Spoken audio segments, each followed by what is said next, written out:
বিসমিল্লাহির রহমানির রহিম।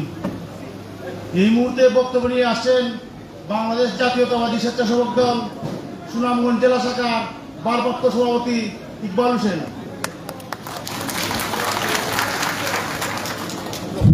নাহমাদুহু ওয়া নুসাল্লি আলা রাসূলিল কারীম, আম্মা বা'দ, আউযু বিল্লাহি মিনাশ শাইতানির রাজীম, বিসমিল্লাহির রহমানির রহিম। বিসমিল্লাহির রহমানির রহিম।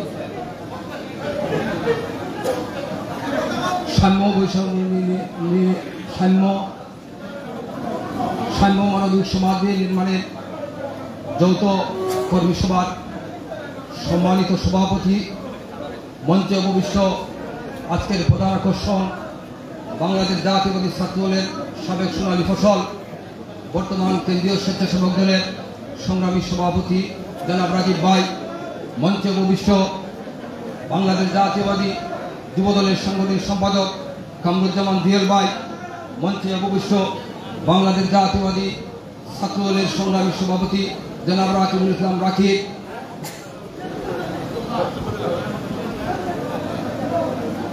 মঞ্চে উপবিষ্ট কেন্দ্রীয় স্বেচ্ছাসেবক দলের যুগ্ম সাধারণ সম্পাদক জনাব নসিম হাওলাদার সহ এখানে যারা দূর দূরান্ত থেকে উপস্থিত হয়েছেন এই জনসভাকে সফল করার জন্য আমি আমার ব্যক্তিগত পক্ষ থেকে বাংলাদেশ জাতীয়তাবাদী স্বেচ্ছাসেবক দল সুনামগঞ্জ জেলা শাখার পক্ষ থেকে সবাইকে জানাচ্ছি রক্তিম শুভেচ্ছা। সংগ্রামী সাথী বন্ধুরা, বক্তব্য শুরুতে আমি শ্রদ্ধার সাথে স্মরণ করছি বহুদলীয় গণতন্ত্রের প্রবক্তা শহীদ রাষ্ট্রপতি জিয়াউর রহমান। আমি আবার শ্রদ্ধার সাথে স্মরণ করছি যারা বিগত 16 বছর আন্দোলন সংগ্রাম করে যারা শহীদ হয়েছেন তাদের প্রতি শ্রদ্ধা জ্ঞাপন করছি। সংগ্রামী সাথী বন্ধুরা,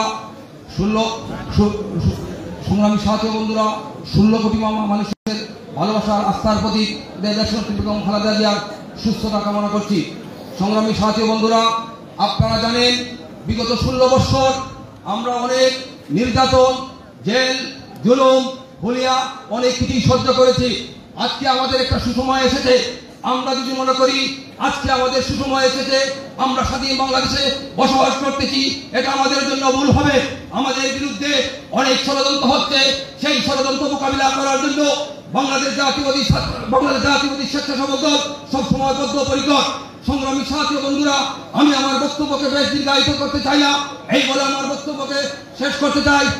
আপনাদের সামনে আমাদের প্রিয় নেতা, আমার অভিভাবক, কেন্দ্রীয় স্বেচ্ছাসেবক দলের সংগ্রামী সাধারণ সম্পাদক জনাব রাজীব হাসান ভাই আপনাদের সামনে মূল্যবান বক্তব্য দেবেন। আপনারা জানেন কিছুদিন পূর্বে আমাদের ভারপ্রাপ্ত চেয়ারম্যান আমাদেরকে নির্দেশ দিয়েছেন আগামী আন্দোলন আরো কঠিন হবে। আমাদের বিরুদ্ধে ষড়যন্ত্র হচ্ছে, সেই ষড়যন্ত্র মোকাবিলা করার জন্য বাংলাদেশ জাতীয়তাবাদী যুব দল স্বেচ্ছাসেবক দল ছাত্র দলকে সজাগ থাকতে হবে। সংগ্রামী সাথী বন্ধুরা, আজকে আমরা জনগোষ্ঠী থাকতে হবে না। সেই বিদেশি ষড়যন্ত্র আমাদের উপরে হচ্ছে, তারেক রহমানের উপরে হচ্ছে, খালেদা জিয়ার উপরে হচ্ছে। আমি আমার বক্তব্যকে বেশি দীর্ঘায়িত করতে চাই না, এই বলে আমার বক্তব্যকে শেষ করতে চাই।